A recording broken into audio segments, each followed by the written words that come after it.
अरमान, पहले तो नतीजों से करते हैं शुरुआत। कौन कैसे रहे कल शाम के नतीजे? जी, गुड मॉर्निंग। सबसे पहले नतीजों में जैसा कि आपने कहा, वायदा कारोबार में तो नेल्को के ही नतीजे थे। उसमें अगर आप देखें तो जो हमारा अनुमान था उससे बेहतर नतीजे हैं। आय में आपको लगभग अगर आप देखें 16% की गिरावट है, पर अगर हमारा अनुमान था, हमारे अनुमान से बेहतर आई है आय भी। मार्जिन्स की बात करें, मार्जिन्स 37.4% से गिरकर 20.8% पर आई है।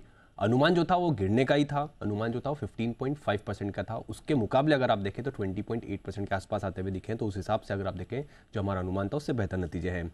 कैश में एलआईसी के नतीजे सबसे पहले अगर आप बात करें तो मिक्स सेट ऑफ नतीजे दिख रहे हैं आपको। नेट प्रीमियम इनकम में आपको थोड़ी गिरावट दिख रही है, लगभग 8%, 8.4% के आसपास की। पर अगर आप इंडियन एम्बेडेड वैल्यू की बात करें तो वहाँ पर आपको लगभग 7.5% की बढ़ोतरी दिख रही है। और मुनाफा तो देखें, मुनाफा लगभग 2,370 करोड़ से बढ़कर 13,430 करोड़ के आसपास जो है वहाँ पर आता हुआ दिखा है। एफएसएन ई कॉमर्स वेंचर्स की बात करें तो नाइका जैसे 33% के आसपास। मार्जिन्स में आपको इंप्रूवमेंट है, 3.9% से बढ़कर 5.4% के आसपास है। और अगर आप मुनाफा देखें, हालांकि मुनाफा जो है वहाँ पे 70% के आसपास की गिरावट है, क्योंकि जो एसोसिएट्स का लॉस है वहाँ पर भी इस क्वार्टर में हिट आया है। ऑयल इंडिया नतीजे मिक्स सेट ऑफ दिख रहे हैं। आय लगभग फ्लैट के आसपास रही है, 0.4% बढ़ी है। मार्जिन्स में वहाँ पर कटौती है, 53.1% से अगर गिरकर वो लगभग 43.5% के आसपास आते हुए दिखे। और मुनाफा अगर आप देखें तो मुनाफा भी लगभग 2% के आसपास उछल कर आता हुआ दिखा है। गार्डन रिच शिप बिल्डर्स, यहाँ पर आय लगभग 11% के आसपास बढ़ी है। मार्जिन्स गिर कर आए हैं, 6% से गिरकर 3.4% पर आते हुए दिखे हैं। और मुनाफे भी देखें तो उन्होंने लगभग 250 करोड़ के आसपास के हथियार आपूर्ति के लिए जो है करार किया है।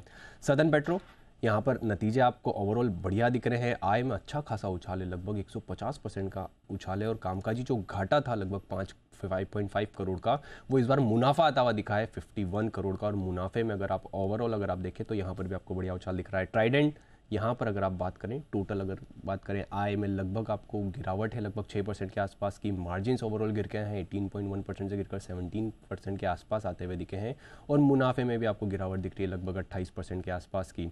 टिटागर वैगन्स, यहाँ पर कंपनी जो है घाटे से अगर आप बात करें तो मुनाफे में आती हुई दिखी है। जो कंपनी को पहले घाटा था 25 करोड़ का, वो अभी कंपनी को मुनाफा आता हुआ दिखा है 48 करोड़ का। और आय में भी लगभग आपको 130% के आसपास का उछाल दिख रहा है। और अंत में पिरामल फार्मा, यहाँ पर ओवरऑल सेट ऑफ नतीजे आपको दिख रहे हैं तो थोड़े कमजोर दिख रहे हैं। आय लगभग 1.5% गिरकर आई है।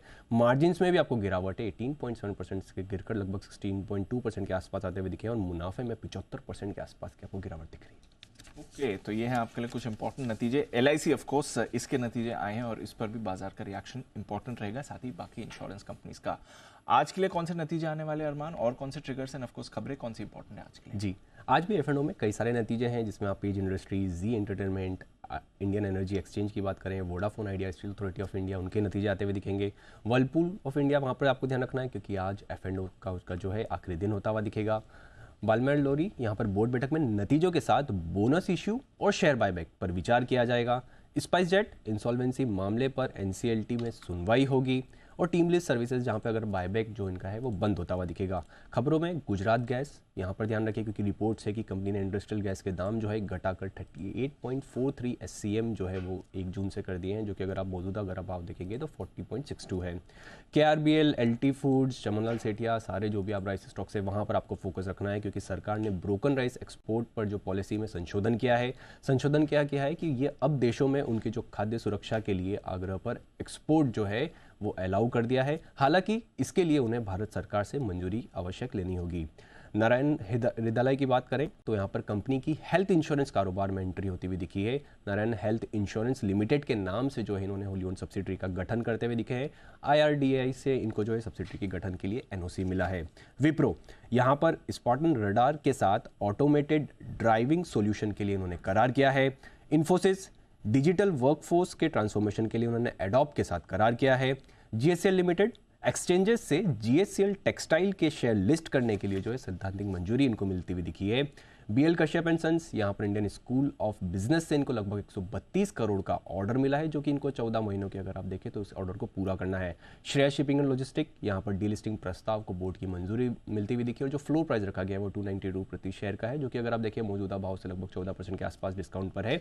और अंत में कोफोर्ज, जहाँ पर UTI म्यूचुअल फंड ने लगभग 0.012% की हिस्सेदारी घटाई है, वो सेकेंडरी मार्केट के जरिए लगभग 23 मई को जो है हिस्सेदारी को घटाते हुए दिखे हैं। ओके, तो